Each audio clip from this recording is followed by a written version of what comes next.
Kebutuhan layanan psikoterapis terus saja meningkat tiap tahun. Sayang, tidak semua orang cukup beruntung lahir dari orang tua yang mirip karakter dari buku tentang keluarga bahagia.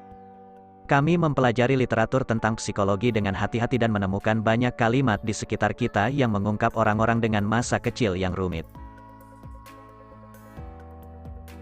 Anak-anak yang dibesarkan dalam lingkungan toksik seringkali lupa apa arti peduli terhadap diri sendiri. Penyebabnya bisa saja karena kemauan orang tua selalu menjadi prioritas. Alhasil, tindakan simpel dari rekan kerja, seperti cuti sakit ketika merasa tidak sehat, bisa dianggap sebagai sesuatu yang luar biasa baginya. Orang tua yang terlalu melindungi anak, suka membatasi anak-anak mereka. Mereka tidak peduli anak-anak mereka telah dewasa.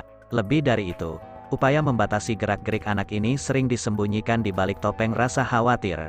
Seorang anak laki-laki atau perempuan bisa terus-terusan mendengar, "Ini demi kebaikanmu sendiri," atau, "Mama dan Papa melakukan ini karena kami sangat menyayangimu."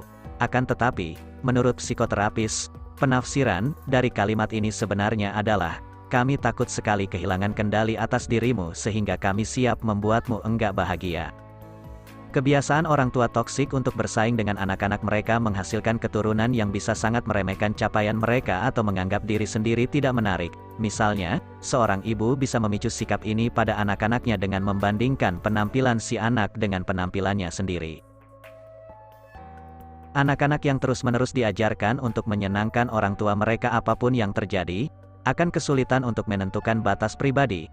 Belum lagi, mereka sering menyebut orang tua mereka sebagai sahabat, dan bahkan mulai merawat mereka seperti merawat anak kecil. Masalahnya adalah, di saat yang sama, keluarga mereka sendiri, pasangan atau anak mereka, jadi seperti diabaikan. Orang-orang yang masa kecilnya bermasalah seringkali mengalami rasa percaya diri yang rendah dan menyalahkan diri sendiri atas semua hal. Mereka bahkan meminta maaf atas kesalahan yang dilakukan orang lain. Dan ini semua karena di masa kecil, pada kesempatan apapun, mereka sering disalahkan, mulai dari dapat nilai C saat ujian, sampai saat suasana hati si ibu sedang tidak bagus. Kebanyakan anak dari orang tua toksik tumbuh tanpa mengenal apa itu cinta. Sepertinya, mereka harus terus-menerus mengorbankan diri sendiri dan melupakan keinginan mereka.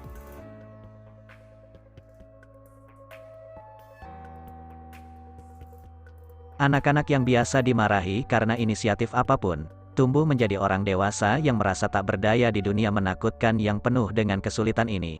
Akhirnya, mereka sulit mandiri dan susah lepas dari orang tua mereka. Situasi ini bisa muncul, sekalipun seorang anak tinggal terpisah dari orang tuanya. Seringkali, anak-anak mengadopsi cara pandang orang tua mereka terhadap tubuh, umur dan berat badan. Dengan kata lain, jika seorang ibu kesal kepada diri sendiri karena kelebihan berat badan dan merasa yakin bahwa masalah di sekitar mereka akan hilang begitu berat badannya turun, beberapa keluarga membuat kompetisi di antara anak-anak mereka untuk membuat mereka memperebutkan cinta si orang tua.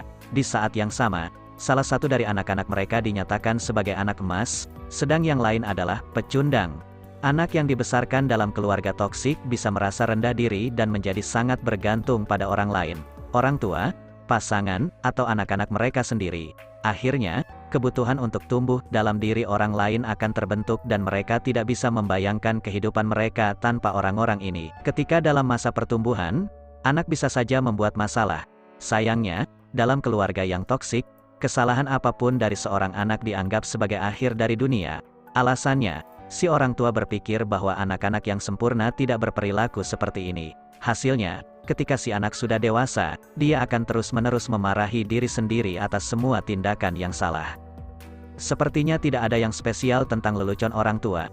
Namun, lelucon ini bisa dimaklumi cuma pada kondisi saat lelucon ini tidak diulang secara teratur dan tidak menghancurkan harga diri seorang anak. Sebagian orang tua tidak berhenti bercanda tentang buah hati mereka yang sudah dewasa dengan cara yang sepertinya bukan masalah, seperti mentertawakan berat badan atau penampilan, atau mengungkit status jomblo si anak.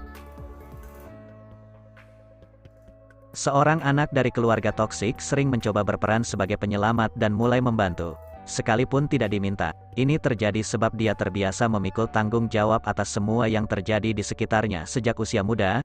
Apa kamu melihat tindakan serupa dalam dirimu? Apa menurutmu hal itu adalah refleksi dari masa kecilmu?